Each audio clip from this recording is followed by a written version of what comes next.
Assalamualaikum warahmatullahi wabarakatuh. Kami dari kelompok 3 di sini akan mempresentasikan hasil jawaban kami dan diskusi kami dari soal-soal yang bertemakan kebangkrutan Tupperware.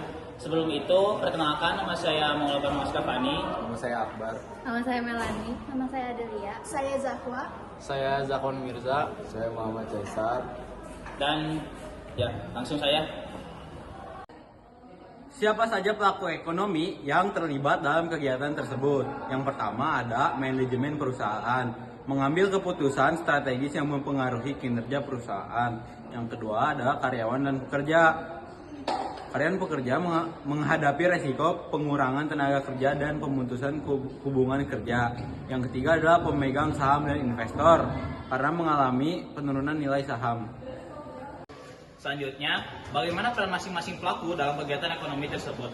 Jawabannya, peran dan dampak kebangkrutan Tupperware pada pelaku ekonomi itu, yang pertama ada manajemen perusahaan, yaitu pengambilan keputusan strategis.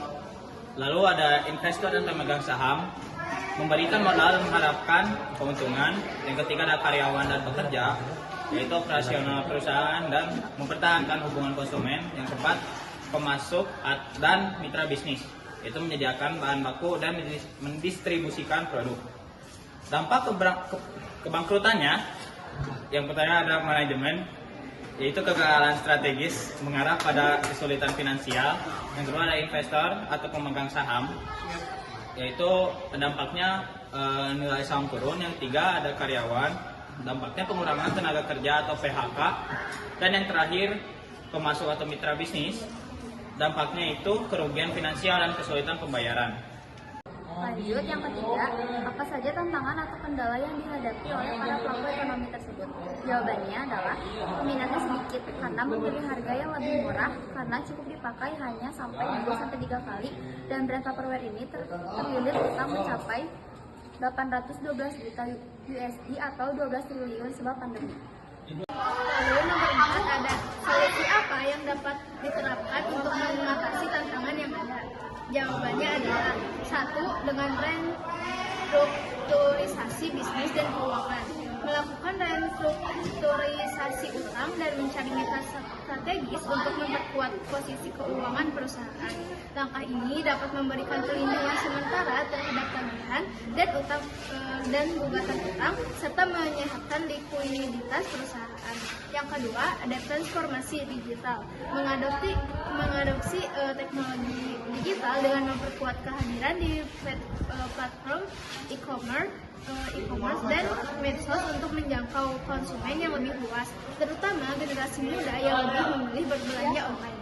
Yang ketiga ada inovasi produk, mengembangkan produk baru yang sesuai dengan tren pasar seperti produk ramah lingkungan dan desain modern untuk memenuhi preferensi konsumen saat ini. Yang keempat ada diversifikasi bisnis, memperluas lini produk ke kategori lain seperti peralatan masak, produk bayi, produk kecantikan untuk menciptakan sumber pendapatan baru dan mengurangi ketergantungan pada satu jenis produk. Yang kelima, ada pelatihan dan pengembangan SDM, memberikan pelatihan kepada karyawan untuk mendorong kreativitas dan inovasi sehingga dapat menghasilkan ide-ide baru yang relevan dengan kebutuhan pasar. Yang keenam ada peningkatan layanan pelanggan, memastikan layanan penjual tetap berjalan, termasuk penyelesaian garansi dan dukungan pelanggan untuk mempertahankan kepercayaan konsumen. Nomor 5 yaitu apa dampak sosial dari kegiatan ekonomi tersebut bagi masyarakat. Bangkrutnya Tupperware tidak berdampak besar bagi mitra lokal yang membuat Tupperware, karena mereka juga mengerjakan merek lain, tak hanya sebatas Tupperware saja. Wadah bermerek Tupperware itu diproduksi oleh mitra lokal, tetapi di bawah lisensi dan pengawasan kualitas Tupperware yang terpusat di Indonesia.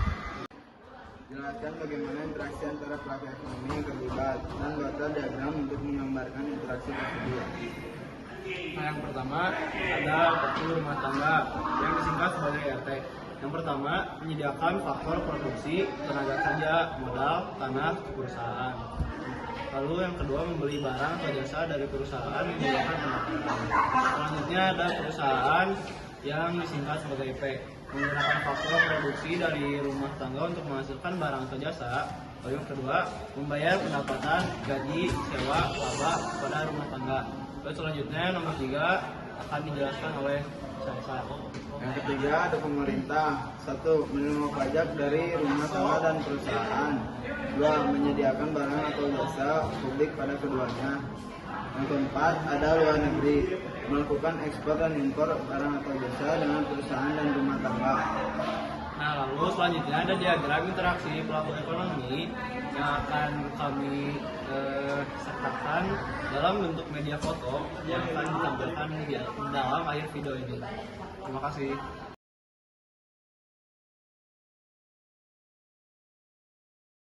Sekian dari kelompok kami. Wassalamualaikum Warahmatullahi wabarakatuh. Bye-bye. Guys. Nu benar itu Pak RT.